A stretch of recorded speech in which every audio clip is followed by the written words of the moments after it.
오늘 함께 나눌 말씀의 제목은요, 부활 생명으로 사는 삶입니다. 부활 생명으로 사는 삶. 우리가 살아있죠? 우리가 살아있습니까? 바보 같은 질문을 제가 드리니까 당황하시는데, 주님께서는요, 우리가 살아있다는 것에 대해서 다시 한번 이 말씀을 통해서, 또 하나님께서 우리에게 주신 말씀을 통해서 확인시켜 주실 줄 믿습니다. 예수님께서요, 예수님을 따르려는 제자들에게 이런 말씀하셨어요. 돌아가신 아버지의 장례를 치르고 이제 주님을 따르겠다고 하는 제자들에게, 죽은 자들에게 그들의 죽은 자를 맡기고 너는 나를 따르라. 죽은 자들에게 그들의 죽은 자를 맡기고 너는 나를 따르라. 그러니까 이 말씀을 우리가 잘 살펴보면은 살아있는데 죽었다고 말씀하시는 것입니다. 살아있는데 죽었다고 말씀하시는. 그래서 우리가 다시 한번 우리가 주님의 눈에 산 자인가 죽은 자인가, 그리고 우리의 삶이 다시 한번 주님 안에서 살아있다라는 것을 이 말씀을 통해서 우리가 한번 같이 깊이 생각해보는, 믿고 붙드는 그런 은혜가 있길 원합니다. 본문 마태복음 16장 말씀을 제가 한번 받들어 읽겠습니다. 마태복음 16장 16절에서 19절까지 말씀입니다. 받들어 읽습니다. 시몬 베드로가 대답하여 이르되 주는 그리스도시요 살아계신 하나님의 아들이시니이다. 예수께서 대답하여 이르시되 바요나 시몬아 내가 복이 있도다. 이를 내게 알게 한 이는 혈육이 아니요 하늘에 계신 내 아버지시니라. 또 내가 내게 이르노니 너는 베드로라. 내가 이 반석 위에 내 교회를 세우리니 음부의 권세가 이기지 못하리라. 내가 천국 열쇠를 내게 주리니 내가 땅에서 무엇인지 매면 하늘에서도 매일 것이요 내가 땅에서 무엇인지 풀면 하늘에서도 풀리리라 하시고. 이 말씀은요, 예수님이 누구신가를 알았던 베드로의 신앙 고백입니다. 주는 그리스도시요 살아계신 하나님의 아들입니다. 그리고 이것은 단순히 입의 말뿐이 아니라 그의 진심, 또 하나님께서 이 진리를 알게 하셔서 진심으로 이 신앙 고백을 한 것입니다. 주님께서 그 믿음을 확증해 주셨습니다. 내가 복받았다. 내 믿음 위에 내 교회를 세우겠다. 내가 하늘을 묶고 풀 수 있는, 땅에서 묶고 땅에서 풀면 하늘에서도 묶고 하늘에서 풀리는 그런 놀라운 믿음의 권세를 주겠다. 이 정도의 믿음이 되면은 베드로는 이제 다 끝난 것 아닌가, 이런 생각이 듭니다. 믿음으로 복을 받고 사명을 받고 권세를 받았습니다. 예수님께서 그것을 인정하셨습니다. 어떻게 보면 모든 믿음이 여기서 딱 끝나고 완성된 것 같았는데, 그런데 뭔가 주님께서 그 다음의 사건들을 우리에게, 베드로에게 경험하시고 이 말씀 가운데 기록하셨다는 것입니다.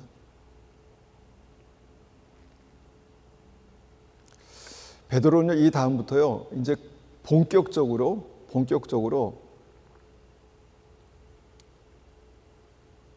십자가의 길을 이제 가게 됩니다. 십자가의 길. 우리가 좁은 문 좁은 길을 들어가는, 좁은 문으로 들어가라라고 말씀하시는 그 좁은 문의 길을 베드로가 가게 됐다는 것입니다. 이때부터 예수님께서 이제 이 십자가 복음을 이제 베드로에게 이제 선포하시죠. 21절입니다. 이때로부터 예수 그리스도께서 자기가 예루살렘에 올라가 장로들과 대제사장들과 서기관들에게 많은 고난을 받고 죽임을 당하고 제3일에 살아나야 할 것을 제자들에게 비로소 나타내시니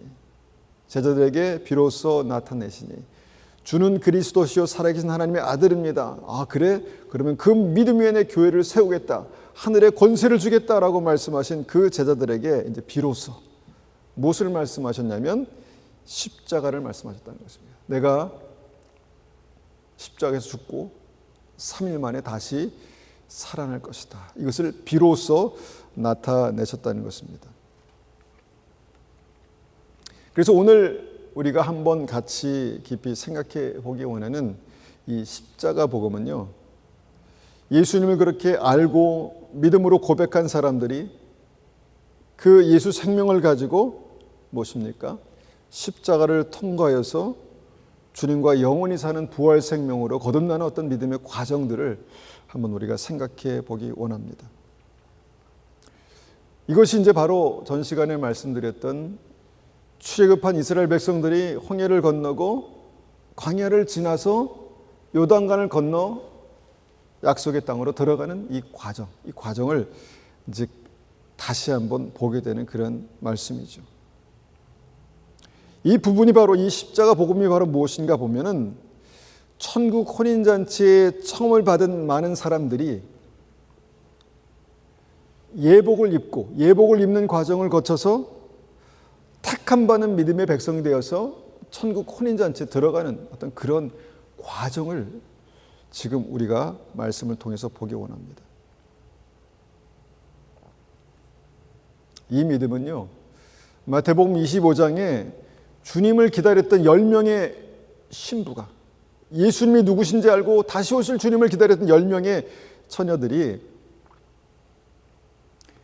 등불을 들고 기름을 예배해서 다시 오실 주님을 맞이하는 그 과정 속에서 5명은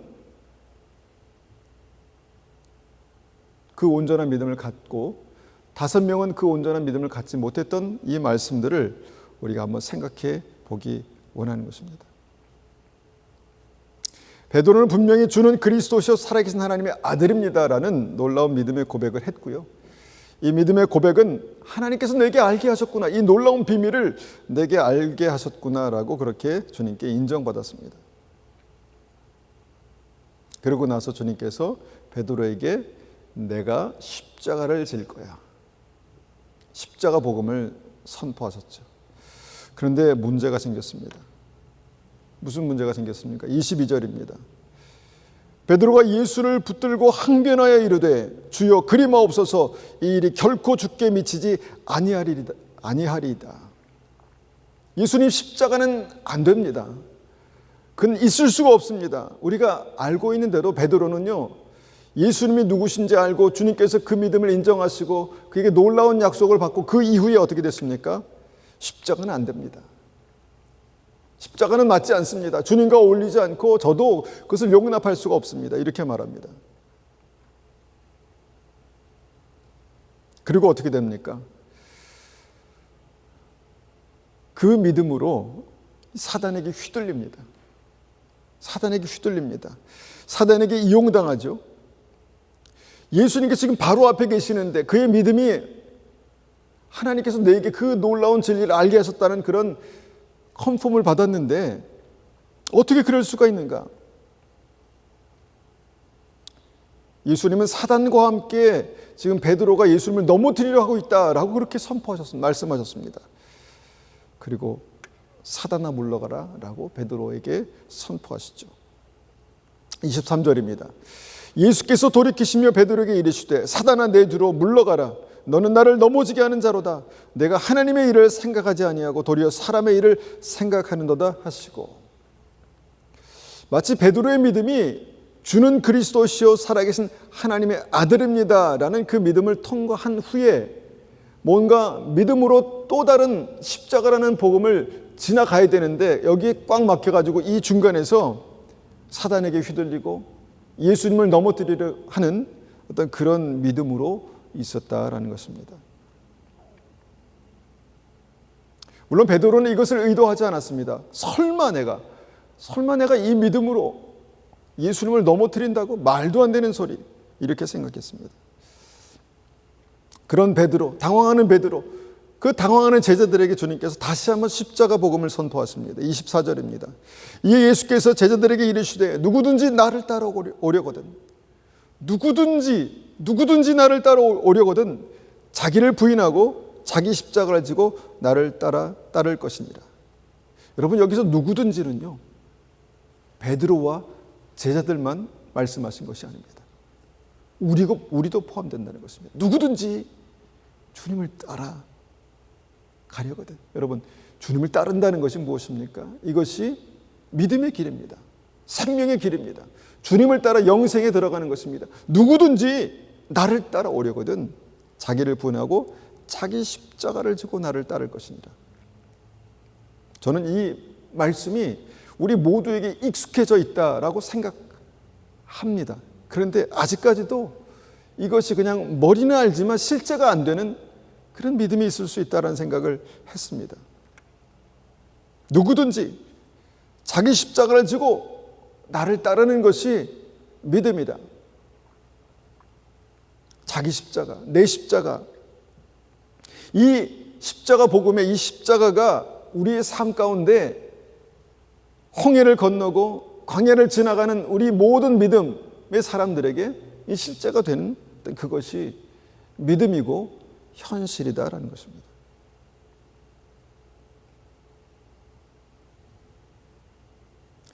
정리하면 구원받는 모든 믿음은 그 믿음의 삶에서 내가 주님과 함께 십자가에서 죽는, 자기 십자가가 실제가 되는 그 사건이 있어야 하고, 그럴 때 베드로의 믿음이 홍해를 건너서 요단강을 건너는 온전한 믿음으로 되고, 청함을 받아서 택함을 받는 온전한 믿음이 되고, 주님을 기다린 10명의 신부가 슬기로운 5 처녀의 믿음을 가지고 하나님 나라에 들어가는 그 믿음이 되는 요 중간 과정이 있다는 것을 다시 한번 생각하게 됩니다. 이것이 바로 좁은 문으로 들어가라는 믿음입니다. 여러분, 주는 그리스도시요 살아계신 하나님의 아들입니다라는 것을 아는 것이 왜 좁은 문입니까? 와, 나는 그 놀라운 진리를 알았어. 기도하는데 하나님께서 깨닫게 하셨어. 말씀을 듣는 가운데 확신이 들었어. 뭐가 좁은 문입니까?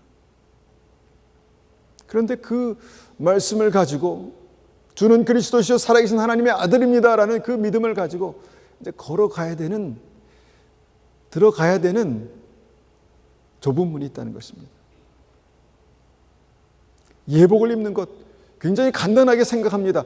예복까지 거 입으면 되지 뭐. 예수 그리스도로 옷 입는다는 것입니다. 예수 그리스도로 옷 입는다는 것입니다. 굉장히 간단한 원리지만, 입으면 되지, 간단한 원리지만, 여러분, 예수 그리스도로 옷 입는 것은요, 추상적인 것이 아니라 삶 속에서 증명되는 것입니다. 나타나는 것입니다. 이것이 바로 홍해를 건너서 광야를 지나고 요단강을 건너는, 요단강을 건너야 구원이라고 말씀하시는 히브리서 3장 4장의 말씀 그대로입니다. 그래서 이 십자가의 죽음은요, 각자의 상황에 따라서 여러 가지 과정을 통해서 나타나고 있습니다. 지금 그 일들이 진행되고 있음을 봅니다. 여러 가지 과정을 통해서 이게 십자가야? 십자가야 이게 맞아? 하나님, 나는 이런 삶을 원하지 않았습니다. 나는 이렇게 살고 싶지 않습니다. 그런데 주님께서 믿음의 사람들에게 자기 십자가를 가지고 주님을 따르라 라고 말씀하신 그 자기 십자가가 있다는 것입니다. 우리가 믿음의 길을, 영생길, 생명길을 가고 있다면 우리 모두에게는 그 자기 십자가라는 게 있다는 것입니다. 그리고 그 십자가를 지고 주님께서 가신 그 길을 따라가는 그 과정들이 우리의 삶 가운데 나타나게 되는 것입니다. 이것이 바로 십자가 복음입니다.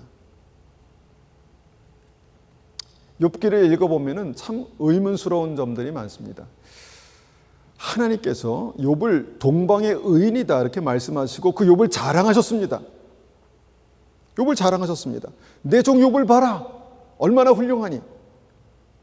그런데 희한한 일들이 나타나죠. 그런 훌륭한 믿음의 욥에게 엄청난 고난들이 있었습니다. 엄청난 고난들이 있었습니다. 이렇게까지 이런 고난들이 있었습니다. 이 고난은요, 정말 환난이었습니다. 환난. 하나님 없는 사람들이 욥을 볼 때 그것은 저주였습니다. 재난이었습니다. 하나님을 인정하는 그 믿음에 꼭 이런 삶이 왜 필요한가? 왜 이런 삶이 필요한가? 그것도 이 고난이 정말 하나님의 역사인가 마귀의 역사인가 막 당사자는 헛갈린 어떤 그런 상황에서 성경은 그것이 마귀의 역사라고 그렇게 말합니다. 마귀의 역사. 하나님께서 그 마귀의 역사를 막아주실 수 있는 능력이 없으신가? 그런데 더한 것은요, 하나님께서 그 마귀의 역사를 허락하세요. 뭔가 하나님의 큰 그림 안에서 마귀가 욥을 여기까지, 이 선까지는 넘어오면 안 돼. 그런데 여기까지는 너에게 맡길게 라고 하는 그런 일들이 일어났다는 것입니다.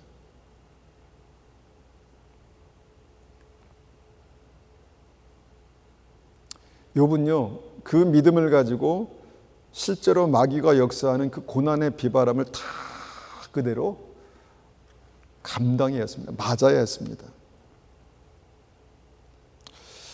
여기서도 우리가 발견한 것이 뭐냐면 욥에게도 그것이 필요했다는 것입니다. 그것이 뭘까요?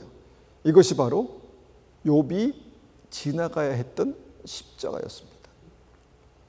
우리 욥의 분량만큼은 아니겠죠. 견딜 만한 십자가를 주신다고 하셨으니까. 근데 욥에게도 그런 것이 필요했다는 것입니다. 동방의 의인이 홍해를 건너고 광야를 지나서 요단강을 건너기 위해서, 동방의 의인이 하나님의 백성으로 청함을 받고 예복을 입고 택함 받는 백성이 되기 위해서 그 십자가를 통과하는 아픔과 고통의 시간이 있었다는 것입니다. 그래서 욥이 그런 고난의 시간을 지나갑니다. 그리고 고난의 시간을 지나간 욥이 뭐라고 고백하는 줄 아십니까? 욥기 42장 5절 6절입니다. 욥이 고난을 통과했습니다. 지나갔습니다. 그런데 그때 어떤 변화가 일어났습니다. 그의 삶 가운데 놀라운 변화가 일어났습니다. 5절입니다. 내가 주께 대하여 귀로 듣기만 하였사오나 이제는 눈으로 주를 배웁나이다. 그러므로 내가 스스로 거둬들이고 내가 한 말들을 다 거둬들인다는 그런 뜻이죠. 거둬들이고 티끌과 제 가운데에서 회개하나이다. 여러분, 여기에서 하나님께서 사랑하시는 욥의 삶에 나타난 어떤 특별한 변화가 있다는 것을 봅니다. 그 믿음의 특별한 변화, 이것이 저는 부활 생명이다라고 그렇게 말할 수 있습니다. 부활 생명. 내가 전에는 하나님을 귀로만 들었는데, 하나님을 귀로 듣기만 했는데, 이제는 십자가를 통과한 후에 이제는 눈으로 하나님을 봅니다. 귀로 듣다가 눈으로 봤다. 물론 귀로 듣고 눈으로 봤겠죠. 뭔가 신앙이 업그레이드 됐다, 이렇게 우리가 그냥 생각하고 말 수 있는 고백이지만 그의 믿음이 완전히 차원이 달라졌다는 것입니다. 그의 믿음이 완전히 차원이 달라졌다는 것입니다. 그런데 그 완전히 달라지는 차원에서 그의 삶에 아주 특이점이 발견됩니다. 그거 무엇입니까? 티끌과 제 가운데서 회개합니다. 이런 고백을 했습니다. 그런데 욥이 이 시점까지 오기까지 어떤 일들이 계속해서 진행되고 있냐면요, 그는 그의 삶에 이 찾아오는 고난들을 도저히 이해할 수가 없었습니다. 사랑의 하나님인데, 내가 그렇게 충성스럽게 믿었는데 고난의 역사가 몰려올 때마다 뭐라고 얘기했냐면, 지속적으로 나는 이 형벌과 같은 고난에 대해서 책임이 없습니다. 나는 의롭습니다. 나는 의롭습니다. 지속적으로 자신의 의로움을 주장했습니다. 친구들이 와서, 아니야, 잘 생각해봐, 너는 무슨 죄가 있기 때문에 이런 벌을 당하는 거야. 아니야, 나는 의로워, 나는 의롭습니다. 하나님, 계속해서 그런 어떤 변론을 하죠. 그런데 이 자신의 의로움을 주장하는 이 욥에게 어떤 문제가 있었을까요? 어떤 문제가 있었을까요? 하나님께서 이런 일을 행하실 때 하나님께서 허락하신 이 일은 의로운 것이 아닙니다. 내 의로운 관점에서 볼 때 하나님은 불의하십니다. 이런 내용입니다. 자기 의를 계속해서 주장하는 것입니다. 나는 의롭습니다. 나는 의롭습니다. 나는 그럴 만한 사람이 아닙니다. 나는 이런 고난을 당할 만한 사람이, 나는 의롭습니다. 그러면 하나님께서 마귀를 통해서 그런 일들을 허락하실 때 하나님은 불의하십니다. 하나님은 잘못됐습니다. 마귀를 통해서 나에게 그런 일들을 허락하십니까? 하나님은 잘못됐습니다. 틀렸습니다. 하나님. 지금 무엇이 대조되고 있냐면요, 자신의 의와 하나님의 의가 계속해서 욥기 내내 갈등하고 부딪히고 싸우는 어떤 그런 내용들을 보게 됩니다. 그러고 나서 어떤 시점에서 욥이 깨닫습니다. 내가 의롭다고 주장했던 이것이 죽어야 되는구나. 나의 의가 십자가에 죽어야 하는구나. 내가 하나님을 믿었는데 내가 하나님을 잘 믿는다고 스스로 내가 그렇게 착각하면서 내가 점점 높아져 있었구나. 하나님이 행하시는 모든 일들을 내가 그 꼭대기에서 마치 바라보면서 다 판단할 수 있는 것처럼 생각했구나 라는 것을 알았다는 것입니다. 성경은 모든 사람이 죄인이기 때문에 하나님의 영광에 이를 수 없다라고 말씀하십니다. 그런데 여러분, 처음 믿을 때 우리가 어떻습니까? 내가 죄인이라고? 내가 무슨 죄를 지었는데? 내가 왜? 이런 생각 안 하셨습니까? 우리가 여러 가지 죄가 있지만 그 죄의 뿌리는 뭐냐면요, 자기의 의입니다. 자기의 의입니다. 그런데 이 욥 안에 있는 자기 의가 욥기 42장에서 죽습니다. 티끌과 재 가운데 회개합니다. 뭐를 회개했는지 구체적으로 나오지 않습니다. 뭐가 회개할 만한 게 욥에게 있었습니까? 그런데 티끌과 재 가운데서 깊이 회개할 만한, 내가 이런 사람이었구나. 내가 하나님보다 더 의롭다라고 그렇게 주장하는 그런 사람이었구나 라는 사실을 깨달았다는 것입니다. 그래서 욥이 그의 삶의 고난을 통해서 욥이 너무너무 신실하게 스스로 그렇게 그 믿음을 지켜왔기 때문에 그 자기의가 굉장히 단단했던 것 같습니다. 친구들이 와서 너 잘 생각해봐, 너 문제가 있어, 너 죄가 있을 거야.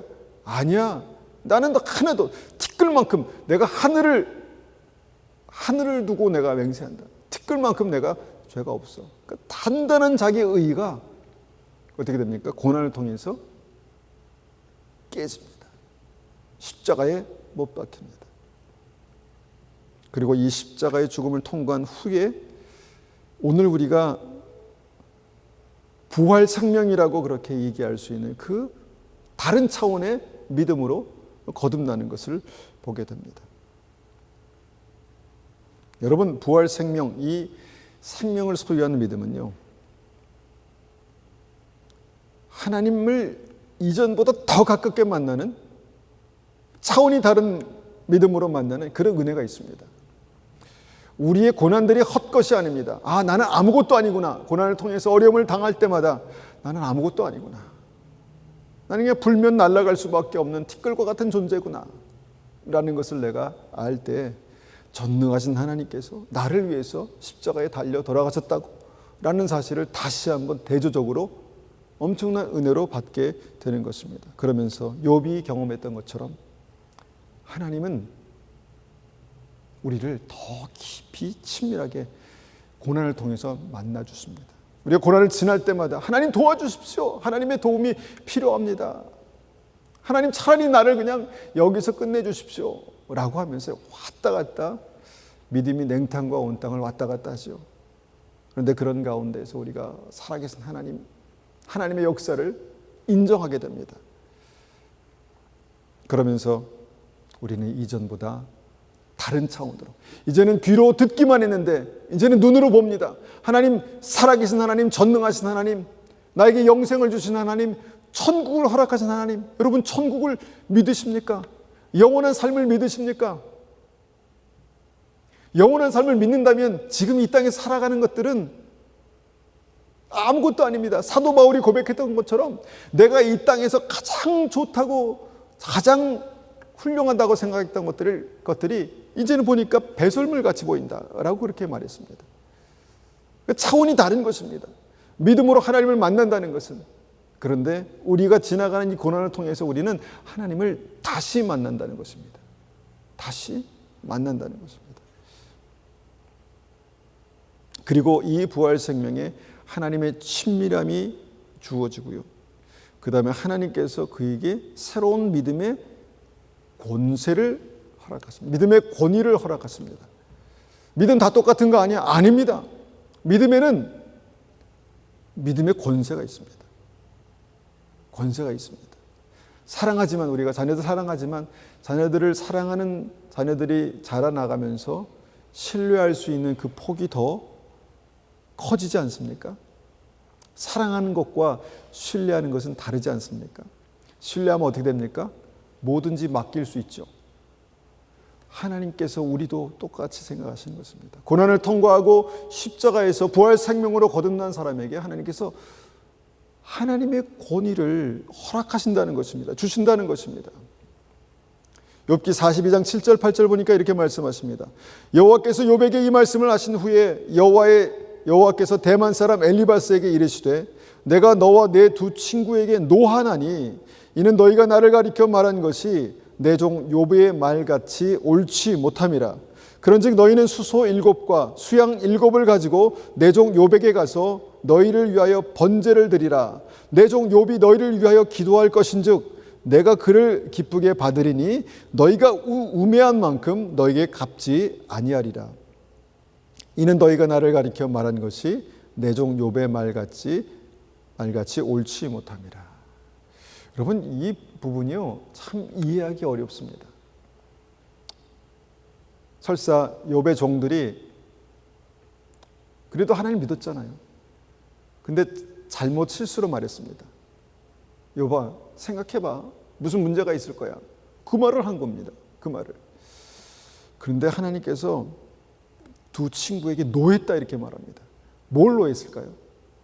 사랑하는 욥에 대해서 뭔가 그의 문제를 지적하고 뭔가 그렇게 하는 거에 대해서 노했다라고 말합니다. 이제 거기까지는 이해합니다. 그런데 내가 너희들을 용서하기 위해서 너의 잘못을 위해서 욥에게 가서 번제를 드리랍니다. 속죄, 번제를 드리랍니다. 욥을 예배하라는 말은 아니죠. 욥과 함께 가서 하나님께 예배를 드리라는 것입니다. 그러고 나서 무엇입니까?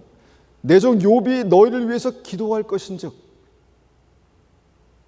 그때 너희 예배를, 너희 번제를 받고 너희가 우매한 만큼 너희들에게 내가 화난 만큼 너희에게 갚지 아니하리라. 이렇게 말씀하십니다. 그러니까 고난을 통과한, 십자가를 통과한 욥에게 하나님께서 뭔가 믿음의 권위, 믿음의 권세를 주심을 보게 됩니다.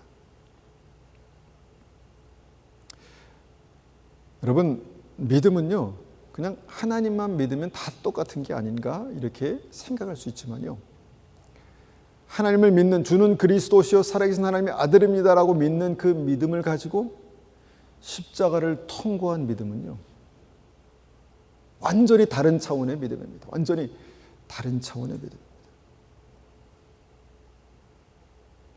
여러분, 하나님께서 이때 욥을 내 종 욥이라고 말씀하신 것을 여러분 보시죠. 그리고 욥에 대한 하나님께서 어떤 모습으로 욥을 대하시는지를 보게 된다는 것입니다.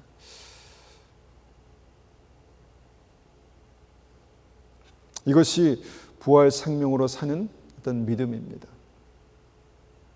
하나님께서 우리에게 믿음의 권세를 주셨다라고 말씀하십니다. 그런데 그 믿음의 권세를 가지고 살아가는 그 신앙, 그 믿음은요 반드시 십자가를 믿음으로 통과한 믿음이라는 것입니다. 욥기 42장 10절 보니까 그것뿐만이 아닙니다.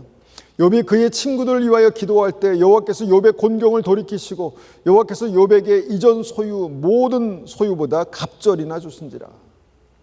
형통한 역사가 나타납니다. 욥이 언제 이것을 구했습니까? 그런데 먼저 그 나라와 그 의를 구하라. 그리하면 그 모든 것을 너에게 더하시리라 라는 역사가 그냥 그의 삶 가운데 나타났습니다. 믿음은 놀라운 비밀입니다. 놀라운 은혜의 비밀입니다. 하나님께서 부활 생명을 사는, 십자가를 통과해서 부활 생명을 사는 욥을 놀랍게 축복하시는 것을 보게 됩니다. 여러분, 이것은요 그냥 멀리 보면서, 성경을 보면서 알겠어, 그것이 믿음이구나 이렇게 이해하고 끝나면은 안 되는 것입니다. 욥과는 비교할 수 없지만 우리 삶 가운데 크고 작은 고난들이 있는데 그 크고 작은 고난에 의미가 있다는 것입니다. 이유가 있다는 것입니다. 그 문제는 그냥 문제에서 끝나는 것이 아니라 그 문제는 십자가로 풀어낼 때, 믿음으로 풀어낼 때 우리의 삶 가운데 하나님을 친밀하게 만나고 하나님께서 우리 안에 역사하시고 우리 안에 믿음의 권위를 주시고 권세를 주셔서 주와 함께 다스릴 자로 우리를 세우시는 하나님의 놀라운 계획 안에 그 믿음이 있다는 것입니다. 믿음의 사람들을 다 보십시오. 성경에 기록된 믿음의 사람 다 보십시오. 요셉의 삶에 형통이라는 단어가 기록되어 있습니다. 그런데 형통한 요셉의 삶을 요약해 보면 어떻습니까? 그가 고난을 통과합니다. 십자가를 지나갑니다. 십자가를 지나가면서 고난을 통과하면서 그가 불평하고 원망하면서 하나님 나를 차라리 죽이십시오 라고 결론 맺었다면 그는 40년 광야를 돌아갔을 것입니다. 40년. 그런데 그가 이해할 수 없는 그 고난, 형제들의 배신, 버려짐, 노예 이런 것들을 보면서 하나님 저 좀 붙들어 주십시오. 이 모든 것들이 하나님의 계획 안에 있음을 믿습니다. 저 좀 붙들어 주십시오. 하나님의 은혜가 필요합니다. 아마 이렇게 기도했을 것입니다. 그런데 그런 기도를 하나님께서 들으시고 그의 삶을 하나님께서 계획하시고 보이실 수 있는 만큼 형통케 하십니다. 조금씩 형통케 하십니다. 그리고 나중에는 십자가를 온전히 통과한 요셉의 삶을 주님께서 형통케 하십니다. 모든 믿음은요 반드시 자기 십자가를 지고 주님을 따르는 과정들이 있습니다. 베드로가 주는 그리스도시요 살아계신 하나님의 아들입니다 라고 그렇게 고백하고 너는 대단한 믿음이다, 내가 너 그 믿음 위에 교회를 세우겠다라는 그 상황에서 모든 믿음이 종료됐다면 그렇구나, 나는 이제 믿음에 대해서 완성됐어. 그럼 뭘 또 해야 되지? 이제 하산하는 것밖에 없습니다. 만약 그렇게 생각하고 이제 나 끝났구나, 나 완성됐구나 라고 생각했다면 베드로는 그때부터 자기 의로 똘똘 뭉쳐서 그래 나는 하나님을 알아, 예수님을 알아, 그 의로 계속해서 마귀와 함께 예수님을 넘어뜨리려고 했을 것입니다. 계속해서 마귀와 함께 예수님을 그 믿음으로 쓰러뜨리려고 했지 않을까 생각이 됩니다.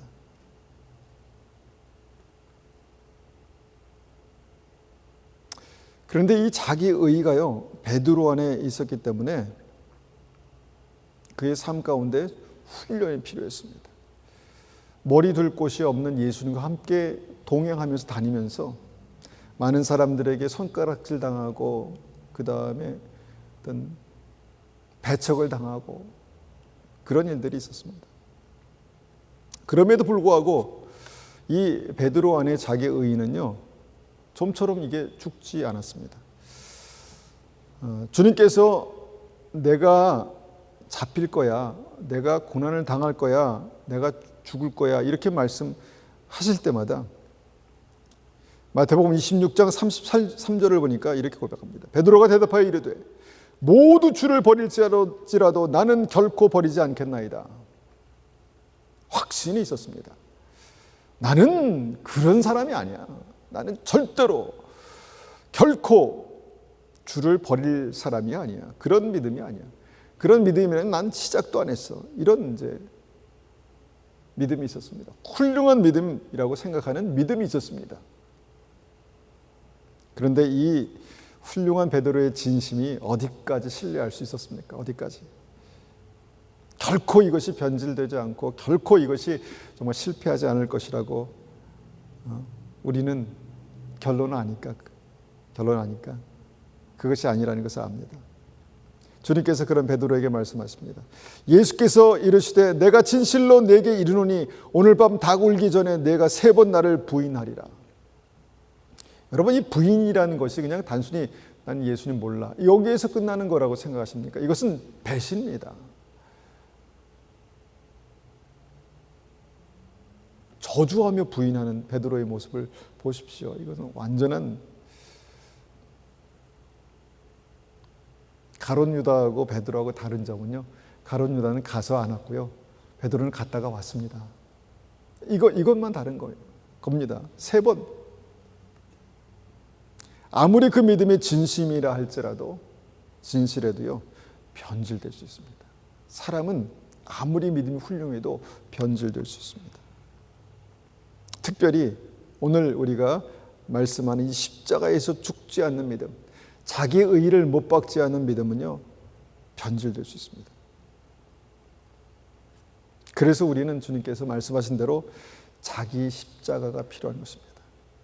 자기 십자가를 지고 주님을 따르는 것은요, 그 십자가가 그냥 폼나게 지고 가라고 주님께서 말씀하신 자기 십자가 아니라 결국은 그곳에서 주님과 같은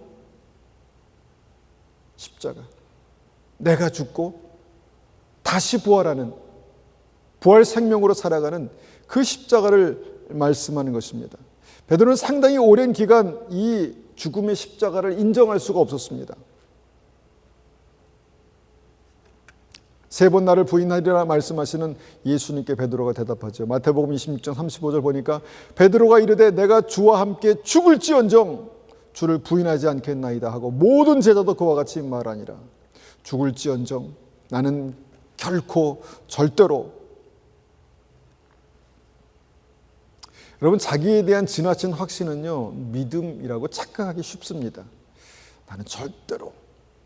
근데 절대로는 없죠.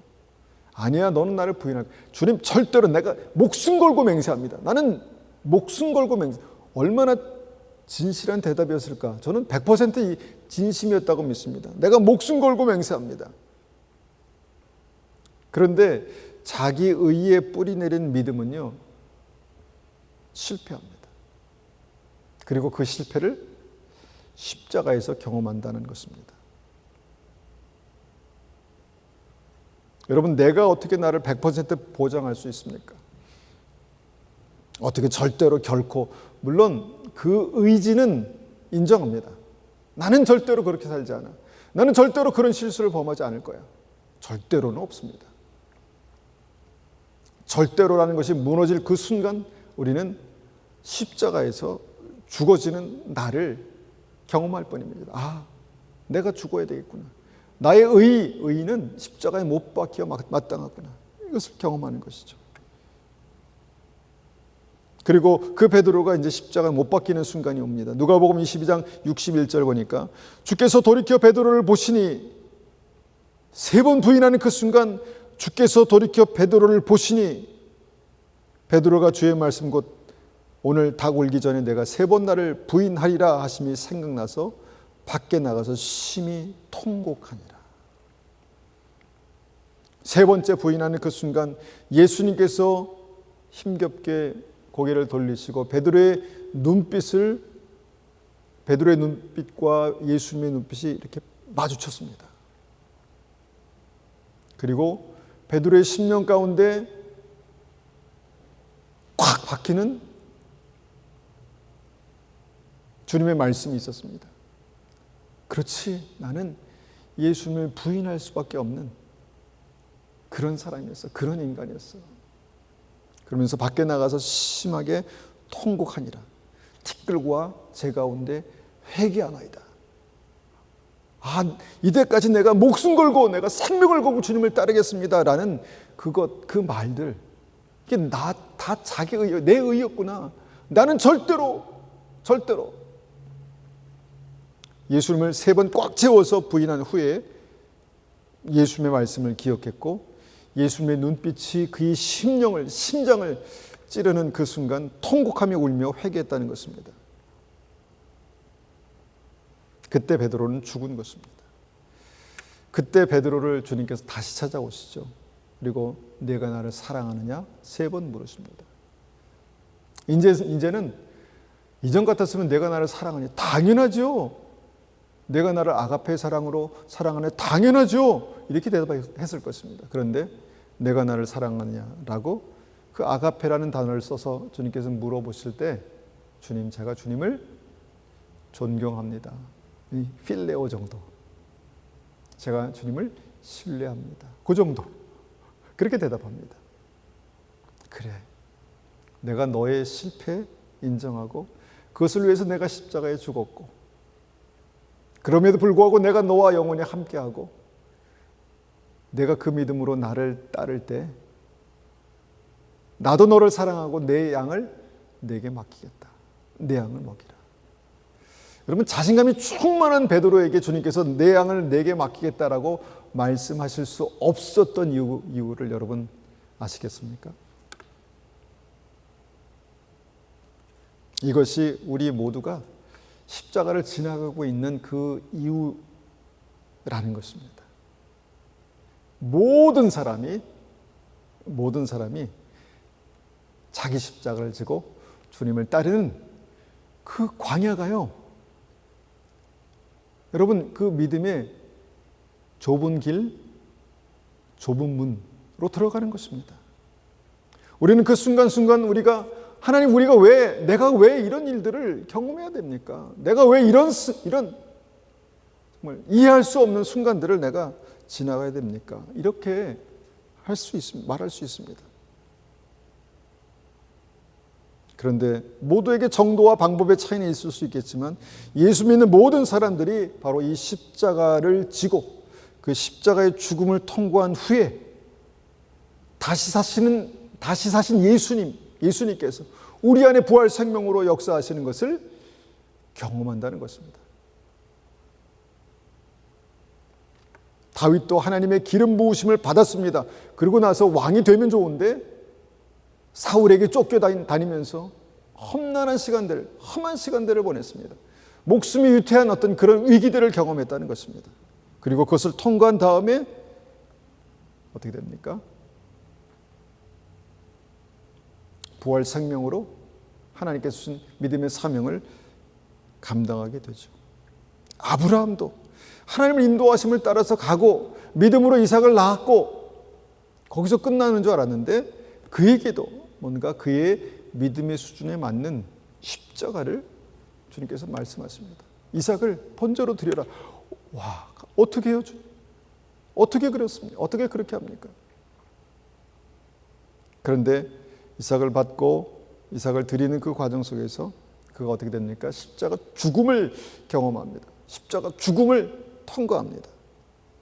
그리고 주님께서 그 십자가 죽음을 통과한 아브라함에게 내가 이제야 하나님을 경외하는 줄 알겠다. 내가 이제야 하나님을 경외하는 줄 알겠다. 여러분, 우리에게도 주님께서 어떤 믿음의 고난, 정말 힘겨운 고난의 시간을 지나가고 그 힘겨운 고난의 시간의 의미를 깨달은 우리에게 내가 이제야 하나님을 경외하는 줄 알겠다 라고 말씀하시는 그런 순간이 옵니다. 있습니다. 그러니까 우리의 삶이 해석이 되는 거예요. 내가 지금 그 시간들을 지나가고 있구나. 나는 분명히 주는 그리스도시요 살아계신 하나님의 아들입니다라고 고백했는데, 내가 믿는데, 나는 내 삶을 지금 보면은 나는 지금 뭔가, 나는 왜 이 길을 걸어가고 있는 건가? 그렇구나. 자기 십자가를 지고 주님을 따라가는 이 과정 속에서 내가 이제야 하나님을 경외하는 줄 알겠다. 제가 이전에는 귀로 주님을 듣기만 했는데 이제는 주님을 보고 있습니다. 하나님께서 우리에게 말씀하신 약속들이 우리의 삶의 실제가 되는, 형통이란 단어가 우리의 삶 가운데 실제가 되는 그 순간들이 우리의 삶 가운데 올 것입니다. 하나님께서 우리를 형통케 하고 복 주시기 원하시는 것은 너무도 자명한 사실입니다.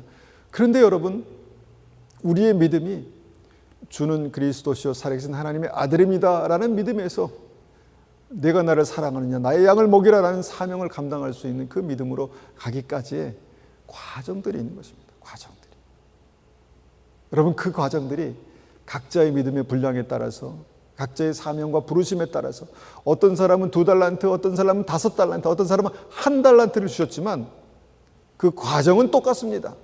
그리고 그 과정의 끝에서 주님께서 우리의 믿음을 인정하시고 착하고 충성된 종아 수고했다 라고 말씀하시는 그 순간이 우리에게도 분명히 있을 줄을 믿습니다. 우리가 이 시간에 한번 같이 기도하겠습니다. 하나님, 부활 생명으로 살아가는 그 과정 가운데 우리가 예수님을 그리스도시요 살아계신 하나님의 아들이라고 고백했지만 실제 그 이후에 우리가 지나가는 그 고난의 십자가, 또 우리의 삶의 십자가를 통해서 정말 살아계신 하나님을 다시 만나는, 새롭게 만나는, 그래서 영원한 하나님의 나라가 실제가 되는 그 은혜가 우리의 삶 가운데 있게 도와주십시오. 그렇게 한번 같이 기도하겠습니다.